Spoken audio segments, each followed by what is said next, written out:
Hi guys and gals, this is Layla Looper over here at M2C Racing. We are excited to announce the X-Series line of parts from M2C Racing. Parts are designed for the Traxxas xmaxx. We want to give a special thanks to Chris Anthony, Aztec RC, and all the other testers that helped us develop this product. Now here's Mitch Looper, who designed this product, with a detailed description.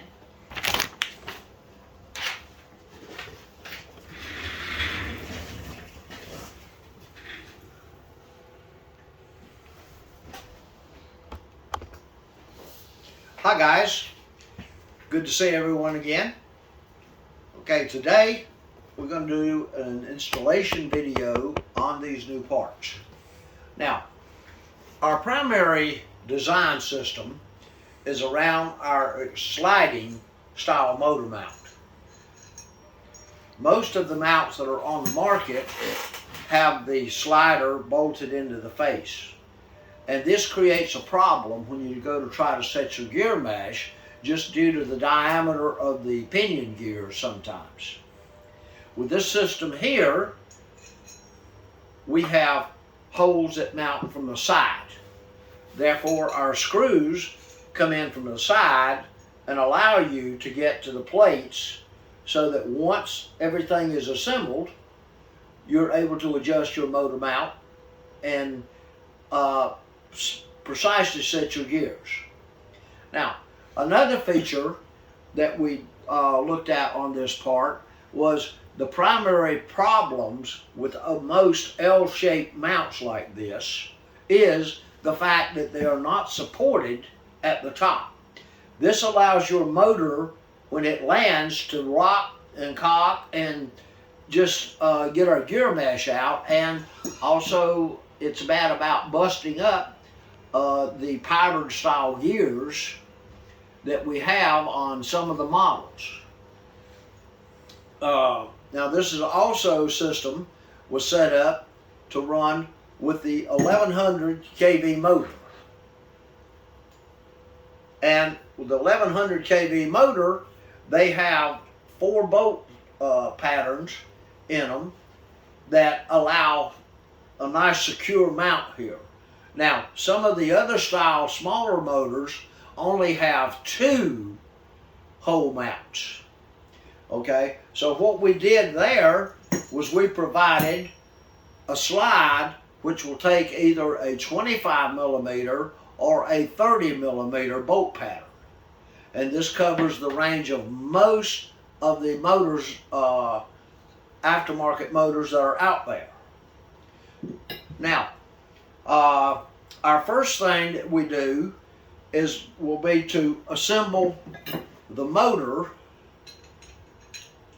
and get your slide in, and then we're going to start our motor screws in the side, and there are 4 mount holes, and we have a number of different mounts, screw holes in the side of this thing, so it should give you clearance for just about any pinion gear that you will encounter out there.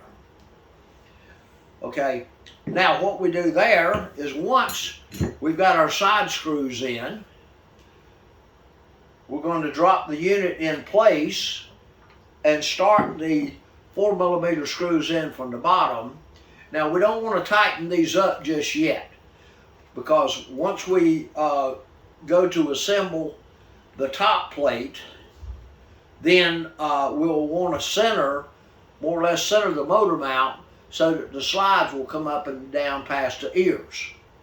Now, we have several different bolt patterns in this system to mount a series of motors and ESCs, going with the most popular ones we have, such as the Max 6, Max 5, the Firma system, and even the big XLX2s. So it should cover most ranges. Now, some ESCs out there do not have bolt patterns, and for those we just recommend a double-sided sticky tape to stick it to, and then bring a zip tie around the ESC itself to hold it in place. Okay, now once we have got the motor in there and it's kind of a little bit loose, we put our top plate on. And the top plate is secured by 4 main bolts, and also that connects into your battery retainers things. And what this does is this transfers the energy of the mounts down through and into the chassis, and that gives us 8 bolt down patterns to help stiffen things up. Now, the reason that we made this plate 3/8 thick is we know from past experience that a chassis, when it lands, it flexes in the center. Now, due to that flex, that is one of the things that is given us as problematic with the center drive shaft. And getting too much chassis flex will in turn bend the existing center drive shaft. Okay, now once we have assembled the plate, we don't want to get these screws tightened just yet. We just finger start them, finger tighten them, and we get all 6 screws on the top in place. Now once we've done that and we center up the motor mount to these 2 ears that are on the plates so that our motor will slide in and out easy. Now, this motor mount is also more narrow than the stock mounts. It does not fill up that entire cavity. The reason that we did that was to give you even more adjustment sideways. So, if you want to run some kind of really funky big old gears, you can actually slide this thing sideways away from the spur gear, or you can slide it to it to run even a smaller pinion, and that will pick up about 1 tooth per system. But as a general rule, if you line your 2 slots up and your motor mount, then it will slide straight up and down and make it effortlessly go into place. Okay, once you've done all that, secure everything down and be able to set your mesh, tightening up your screws once you set it. Now, I don't know if everybody's familiar with a piece of notebook paper, a method of setting mesh. And for some of the guys that are not real familiar with this, you can simply take a piece of notebook paper and put between your pinion gear and your spur gear and just kind of push it down on there and kind of secure it so that it's a little bit tight.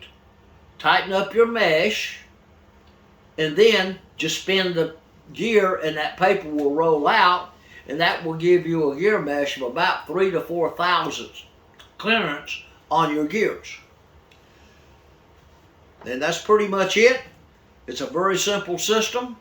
Now, we do recommend that once you've got everything in place, that you put a few zip ties along here to help strengthen this center section of the shaft, the center section of your chassis, and that will in turn help you reduce the amount of flex that we're having in this chassis, and hopefully it'll help protect that center drive shaft. So, that's it, guys. We hope you enjoy it. Give us your feedback and let us know what you think. Have a nice day.